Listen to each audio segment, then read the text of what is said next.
All right, buckle up, everyone, for another deep dive.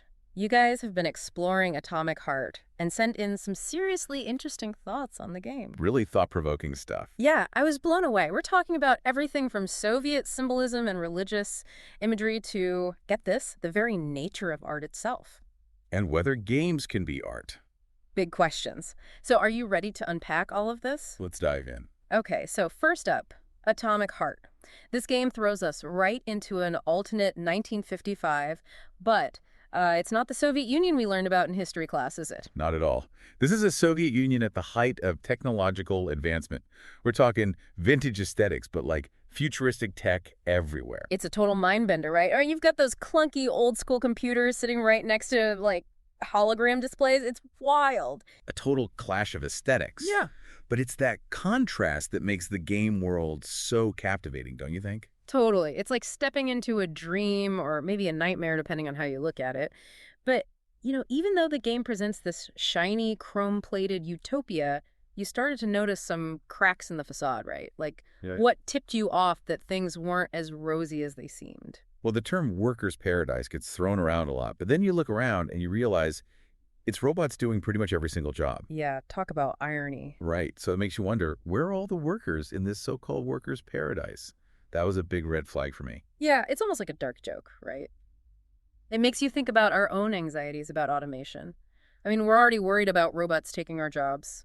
Imagine living in a world where they already have. And it doesn't stop there. Then there's this whole polymer thing. It's like the magic ingredient in the atomic heart universe, this strange substance that powers all this amazing technology. Okay, polymer. Now, you're going to have to break this down for me. Like, what is this stuff exactly? Think of it like a sci-fi superdrug. It can boost your abilities, heal your wounds, even let you, interface with machines directly. Whoa, that's both amazing and kind of terrifying at the same time. But you're saying there's a catch, right? Like some downsides to this polymer stuff. Definitely. There's some pretty serious risks involved. Like it can mess with your memories Oh, no, that's not good. and even influence your behavior. So, yeah, that's something you want to mess with. Talk about a double-edged sword. No wonder things go haywire. So, you mentioned some specific examples in the game that really highlight the darker side of this whole progress thing. What were some that stood out to you? Well, there's Facility 3826, this massive top secret research complex. Katie. Totally. It's where all the advanced tech is being developed, including, you guessed it, the robots. Uh-oh. Yeah. And it becomes pretty clear that something went very wrong there, something that ultimately leads to this whole robot uprising. Makes sense. You can't keep that kind of tech under wraps forever. Something was bound to go wrong. Exactly. And then there's the whole Collective 2.0 project. Collective 2.0. Now that just sounds ominous. It's like if Facebook, instead of just being an app you logged into, was literally plugged into your brain. Whoa, that's intense. Total connection, all the time. But at what cost? Yeah, I don't know if I like the sound of that. It's like, where does your individuality end and where does this collective begin? Right. It raises all these questions about privacy, free will, even what it means to be human in a world where everyone is constantly connected. It's like that classic sci-fi dilemma. Do we sacrifice our individuality for the sake of progress, for convenience, for security? It seems like in Atomic Heart, they already made that choice, and it backfired spectacularly. Yeah, they went all in on technology without really thinking about the consequences. And the game does a really good job of showing us the human costs of this so-called progress. You mentioned the lighthouse keeper in your notes. Oh man, that poor guy. That really got to me. I mean, this guy spends his whole life tending this lighthouse. It's all he knows. And then, boom, robots take over, and he's basically turned into a museum exhibit. A relic of the past. Exactly. It's like the game is saying, this is what happens when we prioritize technology over humanity. It's heartbreaking. It is, and it's a good reminder that progress always comes at a price. Sometimes that price is people's livelihoods, their sense of purpose, even their very humanity. It's a chilling thought. And it makes you wonder, are we headed down that same path in the real world? Are we so obsessed with progress that we're forgetting about the human cost? But, before we spiral into a full-blown existential crisis, let's switch gears for a second and talk about another layer you uncovered in the game, the religious imagery. I have to admit, that one threw me for a loop. I mean, we're talking about the USSR here, a supposedly atheist state, right? Yeah, you'd think so, right. But Atomic Heart really messes with our expectations there. Like, you'll be exploring this futuristic Soviet world, and then bam, you stumble across a home filled with orthodox icons. So strange. It's like this weird juxtaposition, right? The atheist state versus these enduring symbols of faith. Did you find anything in the game that tries to explain that? There's this one audio log that really stuck with me. It's from this scientist, and he's clearly brilliant, but also clearly struggling with, well, everything that's going on. Oh man, those audio logs are the best though. They just suck you right into the world. Totally. Anyway, the scientist, even though he identifies as an atheist, at one point, he actually starts to pray. No way. That's wild. Right. He's like at his wit's end, and all those years of ingrained belief, they just come bubbling up. I feel like that tiny detail, that one moment, it says so much about how the game developers are approaching the whole Soviet Union setting. They're not just painting in broad strokes, you know? Exactly. They're acknowledging that human beings are complex, and even in a supposedly atheist state, faith has a way of sticking around, even if it's hidden beneath the surface. It's like the game is giving us permission to rethink our own assumptions about the Soviet Union. It's not just this monolithic entity, right? There's real people with their own beliefs and doubts and struggles. Absolutely. It reminds us that history is always more nuanced than the textbooks sometimes let on. Okay, so we've got this alternate Soviet Union that's both technologically advanced and surprisingly tolerant of faith, at least on a personal level. But then that takes us back to the whole aesthetic of the game, that retrofuturism. It's like, are they trying to present this idealized version of what the Soviet Union could have been? That's the big question, isn't it? Are we Yeah. supposed to be seduced by this shiny, utopian vision of Soviet progress, or are we supposed to be a little bit wary of it? Right, like is it propaganda or critique? I'm not sure the game gives us a straight answer. That's what makes it so interesting, though, right? It's leaving that interpretation up to us. Totally. And you know, that kind of ambiguity, that willingness to ask tough questions without giving easy answers, it makes me think about that whole debate about video games as art.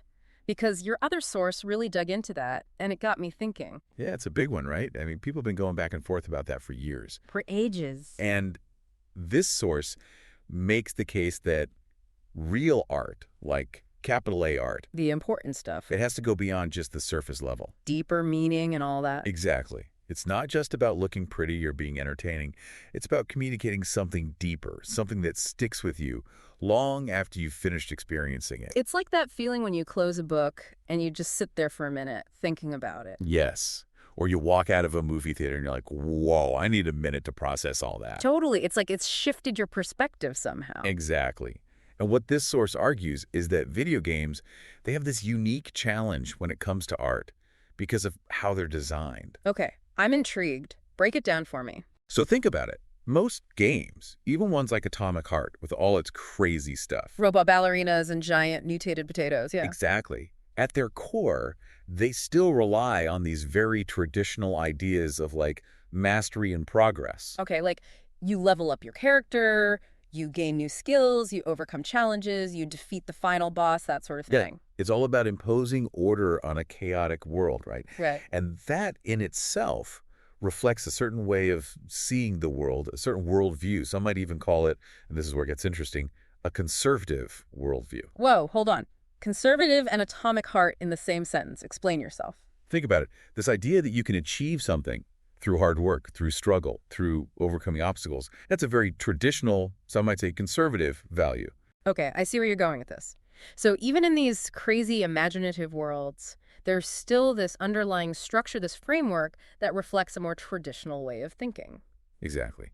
And the question is, what happens when games try to tell stories that challenge those traditional values? Stories that are more ambiguous, more morally complex. Yeah, because Atomic Heart definitely falls into that category. For sure. And that's where you get this interesting tension.